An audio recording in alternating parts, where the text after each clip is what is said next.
Marathon at Rotorua at the weekend. Next, we see the recovery room.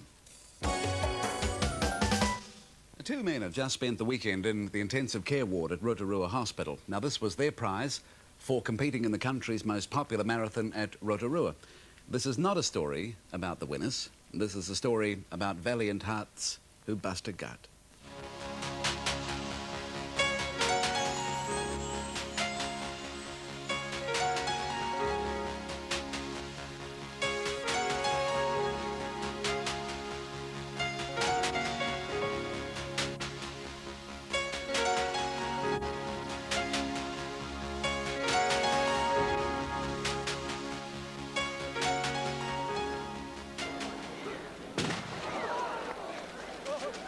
New Zealand's biggest ever marathon, 6,400 hardy, some would say foolhardy souls, put themselves against the clock in the pouring rain. These are excellent conditions to run. I think the organisers and the helpers will have more illness after this marathon than the runners will, because we will be standing around the wet, getting bronchitis and pneumonia. A ring with 92417 at the medical aid tent. It's 025. The good doctor is smiling because the weather means there's likely to be less work than normal here in the recovery room. But inside and out, they're preparing for the worst. Sometimes these guys will say, no, I'm okay, leave me alone. And then you'll collapse, you see. Help everybody rather than let them go. It's better just grab someone around the arm, come and mate, I'll give you a hand, than just have us slowing down, you right? Looking indecently comfortable, New Plymouth's Paul Ballinger wins the marathon in what, for him, was a bit of a doddle. I didn't sort of push it as hard as last year. Once I got a break, half a minute or so, I throttled off. But it still makes you tired, even that effort. Not so easy for those in his wake. Here the first signs that for most this has to be the toughest marathon in the country. Some 300 runners will need medical treatment. But for the doctor, an hour in, he's still smiling. Just.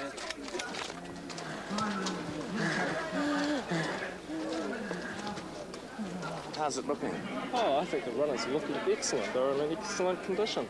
The weather's perfect for them. Not too many problems in the tent there? Hardly any at all. No. And your fingers crossed for the rest of the day, or is this a good sign for things to come? 2 in an hour's time. James, okay, keep moving, guys. Faster over the line. Keep them moving over the line.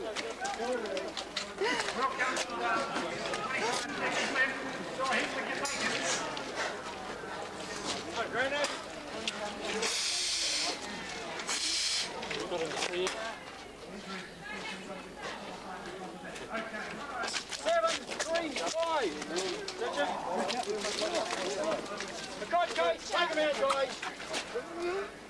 Okay.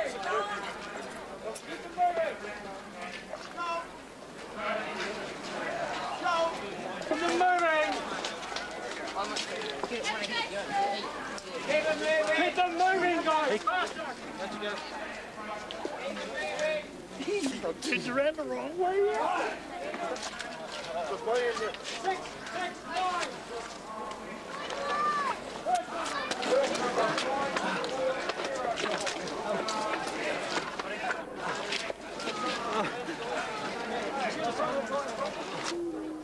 Is it still punching up? How are you doing? Yeah, good. Still punching up? No. Okay, we'll just do I'll just, this one, yeah. Yeah, all right. Just hang in there.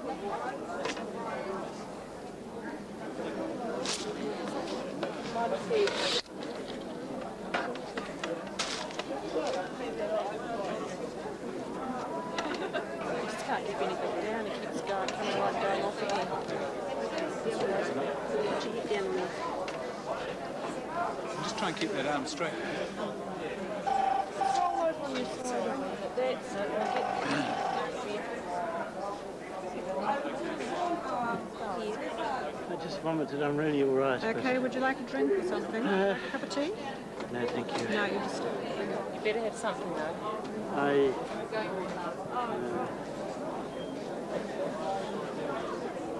Cold, I couldn't run fast enough to keep warm. Yeah, I got really cold and blood started disappearing from where it should have been. The pain of running a marathon isn't hard to see in here. What's harder to see and explain is why, for most, you get this sort of reaction. Great, wonderful. Just put on a bit of, you know, muscle around the old calves, like, you know. Not bad for the bottom, not for the bottom. You're surprised me in such good order. I want to see my coach. Where is he? Hey, coach. 2 hours and 2 tequilas after the interview, television reporter Amanda Miller couldn't remember a word she'd said. It's what's called a runner's high, the ecstasy part of the deal. A friend of mine said once that it's the next best thing to having a baby. Well, I've never had a baby, but I mean, she said it was just the sense of achievement, the sense of what you've done, and the sense of being there and thinking, I did this all on my own. The prize of a T-shirt and a tin medal, this runner didn't seem impressed, nor did the men who carried the casualties. I still think they're crazy. Are you? Not even slightly tempted. Not at all. Not at all. I wouldn't flinch at it. But they're still coming. Not for me. Not for me. Not at all. Scrabble is probably just as good for you. It's been suggested the bun fight at Labour's Auckland Regional Conference is comparable to